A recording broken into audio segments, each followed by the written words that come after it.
The Book of Revelation. It is a book shrouded in mystery. Its cryptic verses have captivated and perplexed readers for centuries. Visions of strange creatures and celestial battles fill its pages. Among the most enduring and debated passages is Revelation 12. In this chapter, we encounter a woman, a child, and a dragon, locked in a cosmic struggle between good and evil. For even in the midst of darkness, the forces of good will ultimately prevail. Light will triumph over darkness. To fully grasp the significance of Revelation 12, we must delve deeper into its rich symbolism. Each image, each detail carries layers of meaning. The woman's crown of stars, the dragon's fiery breath, the child's iron scepter. All these elements contribute to the passage's overall message. By carefully unpacking these symbols, we can unlock the hidden wisdom contained within this enigmatic text. So, let us begin, and together, let us unlock the secrets of Revelation 12. Revelation 12 opens with a vision of a woman clothed with the sun, with the moon under her feet, and on her head a crown of 12 stars. This vivid imagery is not just a random selection, it is packed with symbolic meaning. The woman's portrayal is both majestic and maternal, as she is depicted in the throes of childbirth, suffering yet sovereign. This juxtaposition invites the reader to consider the significance of her dual role in the cosmic narrative. The celestial attire of the woman, sun, moon, and stars, links her directly to the heavens, suggesting her actions and fate are of cosmic importance. The sun represents brilliance and glory, enveloping her in a mantle of righteousness. Beneath her feet, the moon signifies dominion over the night and chaos, a solid foundation that supports her during the impending struggle. The crown of stars suggests a regal authority linked to the number 12, a symbolically rich number in biblical texts. This figure is central not only in her physical description, but also in the role she plays within the narrative. She is both a bearer of new life and a symbol of an enduring legacy. Her cries of pain in childbirth are not just personal agony, but echo the collective trials of those she represents. As we delve deeper into her symbolism, it becomes clear that she embodies a collective entity, one that is pivotal to the unfolding eschatological drama. The symbolism of the woman in Revelation 12 is multifaceted, each element rich with theological implications. Being clothed with the sun speaks to a state of being enveloped in God's glory. In biblical literature, light often represents goodness, truth, and divine presence. Thus, her clothing suggests she is profoundly aligned with divine purposes, protected and empowered by God's righteousness. The moon under her feet provides a foundation of stability and dominion. In olden days, the moon was often associated with change and uncertainty due to its changing phases. By standing on the moon, the woman symbolizes overcoming fluctuating circumstances and chaos. This imagery portrays her as a stabilizing force in the midst of cosmic turmoil, suggesting that she has a role in maintaining order in God's creation. Her crown of 12 stars further enriches her symbolic stature. The number 12 is significant in the Bible, representing completeness and authority. It is traditionally associated with the 12 tribes of Israel and the 12 apostles, linking the woman directly to God's people and his salvific history. This crown symbolizes her leadership and connection to the divine plan, emphasizing her role in the spiritual lineage and heritage of the faithful. Together, these symbols not only enhance our understanding of the woman's character, but also frame her within the larger theological narrative of the Bible. She stands as a powerful figure of divine authority, a beacon of stability, and a leader in the cosmic struggle between good and evil. Dual interpretations of the woman. The identity of the woman in Revelation 12 has been a subject of intense scholarly debate and holds a dual interpretation. She represents both Israel and the Christian Church. This dual symbolism enriches her narrative role, linking Old and New Testament themes and reflecting the continuity and evolution of God's plan for humanity. As a representation of Israel, the woman embodies the nation through whom God chose to reveal his laws and from whom the Messiah, depicted as the male child, would emerge. Her pain in childbirth can then be seen as symbolic of the struggles Israel endured throughout its history, persecutions, exiles, and trials that ultimately contributed to the birth of Jesus Christ, the Savior. Alternatively, interpreting the woman as the Christian Church highlights the Church's role in nurturing and safeguarding the believers, often represented by the child. This perspective views her trials as reflective of the persecutions faced by the Church in its early days and throughout history. emphasizing the Church's enduring strength and divine protection in times of adversity. These dual interpretations are not mutually exclusive but complementary, illustrating the layered and interconnected nature of biblical symbolism. Through the woman, the narrative of Revelation bridges the past, present, and future of God's salvific work, uniting the faithful across ages in a shared heritage and destiny. The Promised Child. The narrative of Revelation 12 takes a dramatic turn with the birth of the child. This is no ordinary child. He is destined to rule all the nations with an iron scepter. This powerful image immediately evokes Messianic prophecies from the Old Testament, particularly from the book of Psalms, where it is written, "You will rule them with an iron scepter. You will dash them to pieces like pottery." Psalm 2:9. The child's birth is met with immediate danger as the dragon waits to devour him. This threat underscores the high stakes involved and the cosmic significance of this child's existence. He is not merely a symbol of hope, but a figure of immense power and authority, whose very presence disrupts the established order and incites the wrath of evil forces. Despite the imminent peril, the child is divinely protected. He is snatched up to God and to his throne, signifying his ascension and enthronement in the heavenly realm. This act highlights the child's ultimate victory over the forces of evil, even before his mission on earth is fully realized.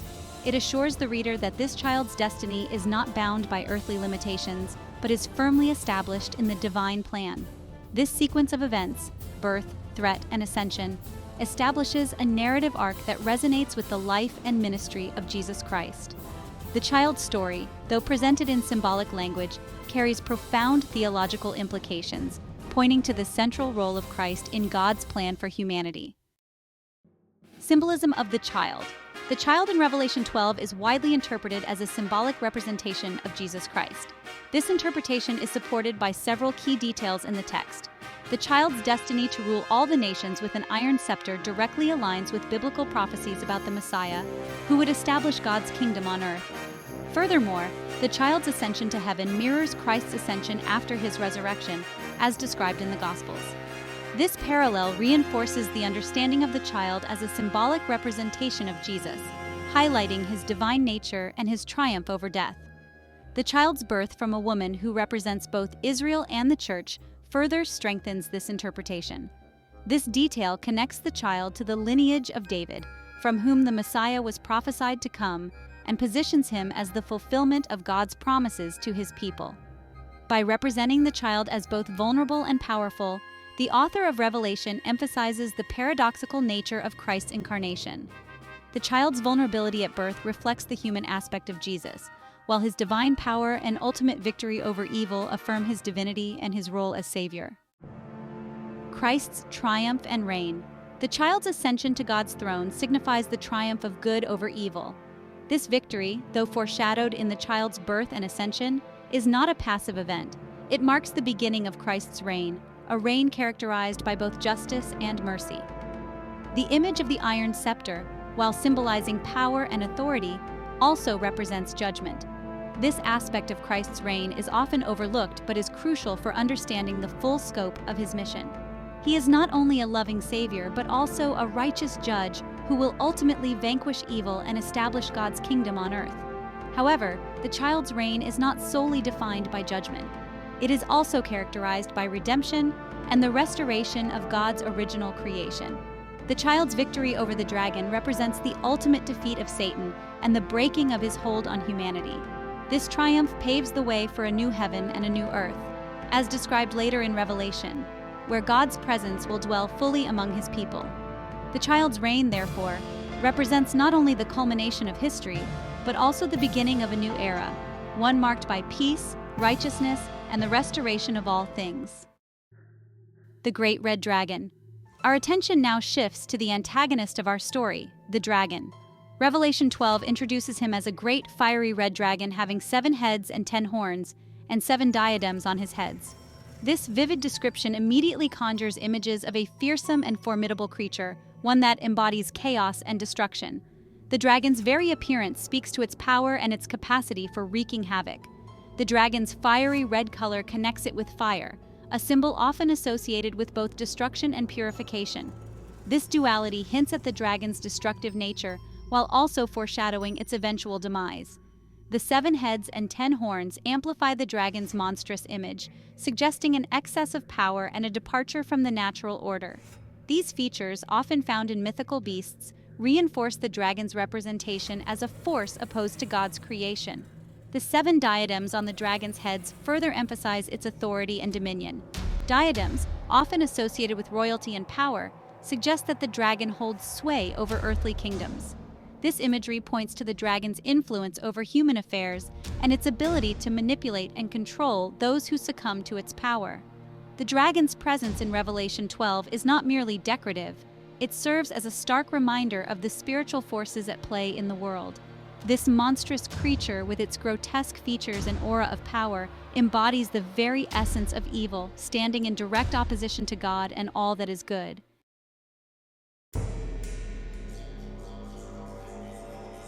Symbolism of the dragon. The dragon in Revelation 12 is widely understood to symbolize Satan, the archenemy of God and humanity. This interpretation is supported by numerous biblical passages that depict Satan as a serpent or dragon, a creature associated with deception, temptation, and spiritual warfare. The dragon's actions throughout Revelation 12 further solidify its identification with Satan.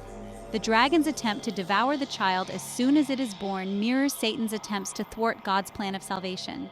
Just as Satan tempted Eve in the Garden of Eden, seeking to destroy God's creation from the outset, the dragon seeks to eliminate the child who represents hope and redemption for humanity. This parallel highlights the dragon's role as a spiritual adversary, one who seeks to undermine God's purposes and lead people astray. The dragon's 7 heads and 10 horns take on added significance when interpreted as symbols of Satan's power and influence. The number 7, often associated with completeness or perfection, suggests the pervasive nature of the dragon's power. The 10 horns, often linked to earthly kingdoms or rulers, point to the dragon's influence over worldly affairs. This imagery suggests that Satan's power extends beyond the spiritual realm, reaching into the political and social structures of human society. The dragon, therefore, represents not only a spiritual threat, but also a force that can corrupt and control earthly powers, leading them away from God and towards destruction. The dragon's defeat and its implications. The narrative of Revelation 12 takes a decisive turn when the dragon is cast down from heaven. This pivotal event, described in vivid detail, marks a significant victory for the forces of good and has profound implications for understanding the ongoing spiritual battle between good and evil. After failing to devour the child, the dragon engages in a fierce battle with Michael and his angels. This celestial war culminates in the dragon's defeat and expulsion from heaven, signifying a decisive triumph for God's kingdom. As Revelation 12:9 proclaims, the great dragon was hurled down, that ancient serpent called the devil, or Satan, who leads the whole world astray. He was hurled to the earth and his angels with him. This victory, however, does not mark the end of the dragon's influence. Cast down to earth, the dragon continues its campaign of deception and destruction, targeting the woman who represents God's people. This ongoing persecution highlights the reality that the spiritual battle continues on earth, even after Satan's decisive defeat in the heavenly realm. The dragon's expulsion from heaven offers a powerful message of hope and encouragement for believers. It assures them that Satan, though still a formidable adversary, is ultimately a defeated foe. His power is limited and his final judgment is certain. This victory serves as a reminder that God is sovereign and his purposes will prevail even amidst the trials and tribulations of this world. The war in heaven. Revelation 12 doesn't shy away from depicting the cosmic struggle between good and evil. The dragon's expulsion from heaven is a pivotal moment, marking a decisive victory for God's forces. This celestial battle, described in verses 7-9, is not merely a clash of titans, but a symbolic representation of the spiritual warfare that rages unseen around us. The text tells us that war broke out in heaven. Michael and his angels fought against the dragon, who fought back with his own angelic forces. This imagery, while symbolic, underscores the reality of a spiritual realm where unseen battles are constantly being waged. It reminds us that we are not merely physical beings, but also spiritual beings, engaged in a cosmic conflict that transcends our earthly understanding. The dragon's defeat in heaven is a source of encouragement for believers. It signifies that Satan, though powerful, is not omnipotent. He has been defeated and his power is limited. This victory serves as a reminder that God is ultimately in control and that his purposes will prevail, even in the face of fierce opposition. However, the war in heaven is not the end of the story. The dragon's expulsion to Earth marks a new phase in the conflict. The battleground shifts from the heavenly realm to the earthly realm, and the dragon's focus turns to those who remain faithful to God. Cast down to Earth, the dragon wastes no time in continuing his campaign against God's people.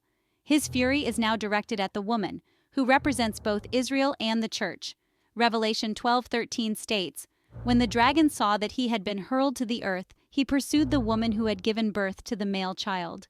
The dragon's pursuit of the woman symbolizes the persecution and trials that God's people often face in this world.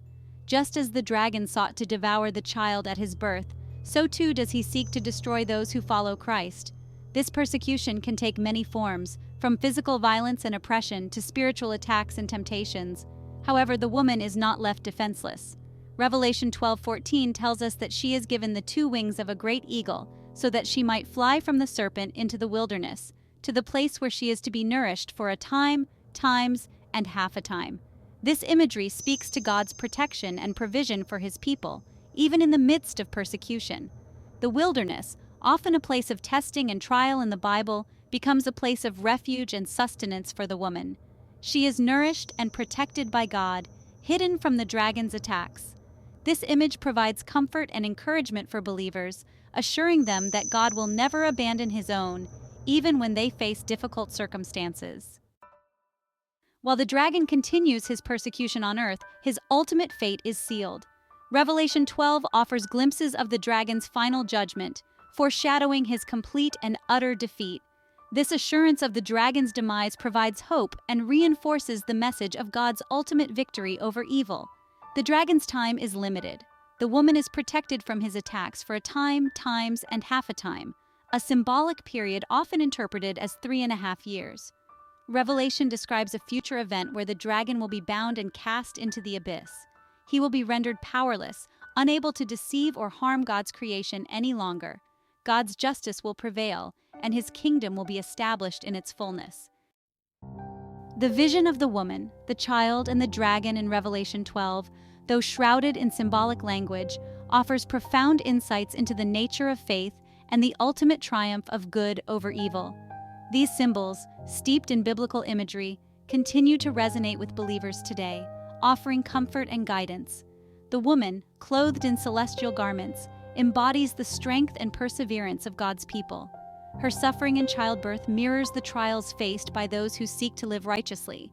Yet she remains a beacon of hope, a testament to the enduring power of faith. The child, a figure of both vulnerability and divine power, represents the paradoxical nature of Christ's incarnation. His birth, threatened yet divinely protected, points to the ultimate victory of good over evil, won through self-sacrificing love and obedience to God's will.